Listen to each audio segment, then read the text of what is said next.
É assim que uma pessoa pode começar a entender os verdadeiros objetivos da Agenda 21 do Desenvolvimento Sustentável. Você acaba com o Plano Global. Esse plano claramente fala em uma redução da população humana em 85%. Então você começa a pensar: como podemos sobreviver nesse país se nossos recursos estão sendo retirados e colocados fora do limite para o nosso uso, sejam recursos minerais, madeira, alimento, etc. Se formos remover metade das terras desse país para uso de produção humana, é só uma questão de tempo, até que a população humana comece a diminuir. Mas quando entendemos que esse é o plano das Nações Unidas, podemos começar a colocar isso na perspectiva que precisamos. Maury Strong, das Nações Unidas, ele é um cara muito altruísta.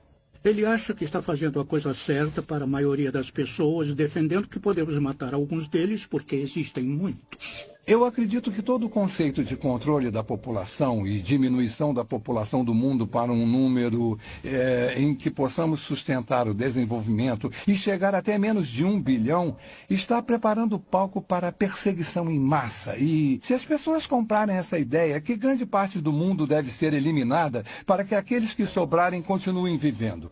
Vamos ver mais guerra, mais fome, mais doenças, algumas delas espalhadas de propósito para reduzir a população humana. Eu visitei um lugar chamado Pedra Guia da Geórgia, onde eles apresentam os 10 mandamentos do movimento da Nova Era em várias línguas diferentes. E um dos mandamentos fala sobre a redução da população para uma fração do que ela é agora. Então, uma pessoa inteligente pergunta: como eles vão conseguir isso?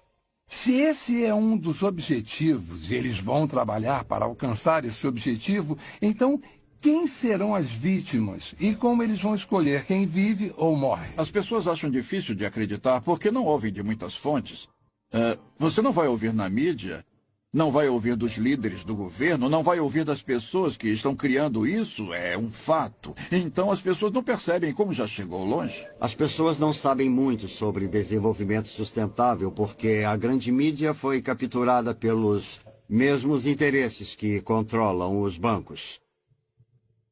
Nosso sistema de informação público foi comprado ou foi tomado por essas forças que desejam a criação desse mundo único em que os seres humanos se tornam bens da elite mundial. E parece que há muitas pessoas se oferecendo para serem mestre de escravo e manter essa informação escondida. A perda da liberdade não está sendo imposta para a maioria das pessoas no mundo ocidental, não está sendo imposta pelas forças armadas com baionetas, armas e bombas, mas com propaganda. Eles nos convenceram. Apareceu na capa do New York Times, do Washington Post, do The Globe and Mail, do Toronto Star, ou do CBC Nightly News com Peter Mansbridge, se ele ainda estiver por aí vivo. Tem que ser verdade.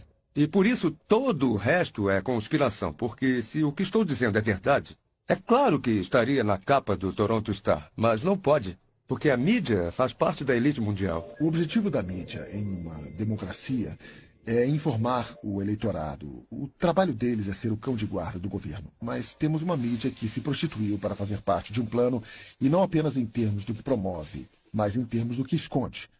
A verdade foi escondida do povo americano, e ainda é. É uma máquina de propaganda incrivelmente organizada. Os impérios controlam as pessoas ou manipulam as pessoas, garantindo que controlam o que elas pensam.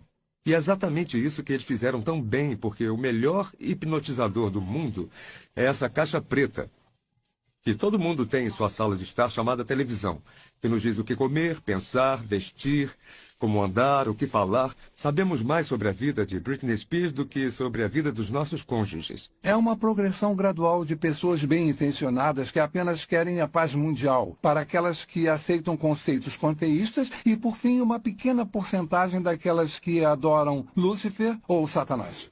O mal existe.